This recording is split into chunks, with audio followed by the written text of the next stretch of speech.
निर्भया के दोषियों को 20 मार्च 2020 को फांसी होने जा रही है। जेल में उनका उल्टा समय शुरू हो गया है। लेकिन आपके मन में यह सवाल तो आता ही होगा, आखिर निर्भया केस के दोषियों के वकीलों को इतनी ज्यादा फीस देता कौन है और क्यों? किसी को भी उनको समर्थन करने का क्या फायदा हो सकता है जो कि उनके लिए वकील भी करे और उनको फांसी की सजा होने से बार बार बचाए? किस वजह से कोई उन्हें इतना समर्थन करेगा?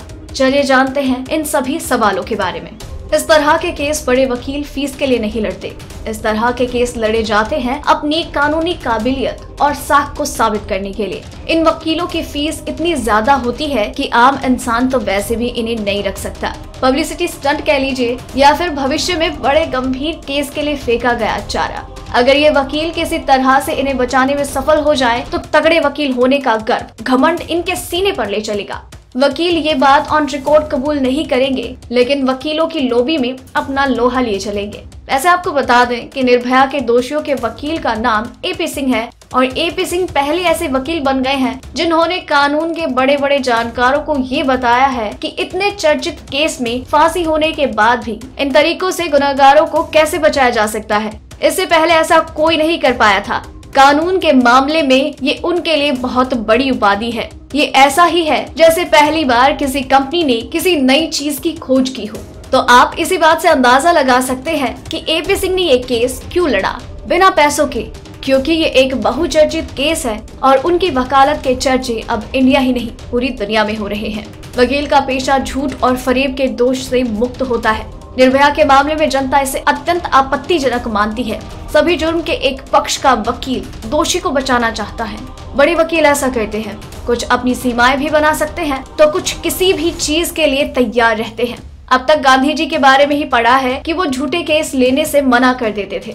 जिस इंदिरा जयसिंह निर्भया की मां को अपील थी कि दोषियों को माफ कर दिया जाए, ये वही वकील है जिन्होंने निठारी कांड के आरोपी सुरेंद्र कोहली की फांसी सुप्रीम कोर्ट को रात में जमा करके बचा लिया था। सुरेंद्र कोहली जैसा नौकर उन्हें क्या दे पाया होगा? ये सब अपनी वकालत की स्किल की धार को तेज करने के लिए लड़े जाते हैं ऐसे केस। निर्भया केस में जिस तरह से सजा को टालने के लिए नीति अपनाई जा रही है, उससे साधारण जनमानस के मन में भयंकर असंतोष है। लेकिन सुप्रीम कोर्ट हर फांसी के केस में अभियुक्तों को वो हर आखिरी मौका देना चाहता है जिससे कल के दिन सुप्रीम कोर्ट के फैसले पर कोई सवाल या निशान न लगा पाए। लेकिन अब निर्भया के दोषियों को कोई नहीं बचा पाएगा। फांसी तो उनको होकर रहेगी, आज नहीं तो कल। सब समय की बात है। आखिर बकरे की माँ कब तक खैर मनाएगी?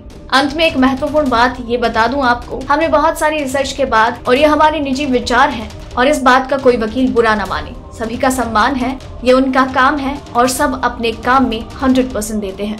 अगर आपको ये रिपोर्ट पसंद आई हो तो इसे लाइक और शेयर जरूर करें। साथ ही अपने व्यूज इसे लेकर हमें कमेंट सेक्शन में जरूर बताइए। डेली ट्रेंडिंग न्यूज की रिपोर्ट सब्सक्राइब करें हमारा चैनल ऐसी ही लेटेस्ट और इंटरेस्टिंग न्यूज के लिए।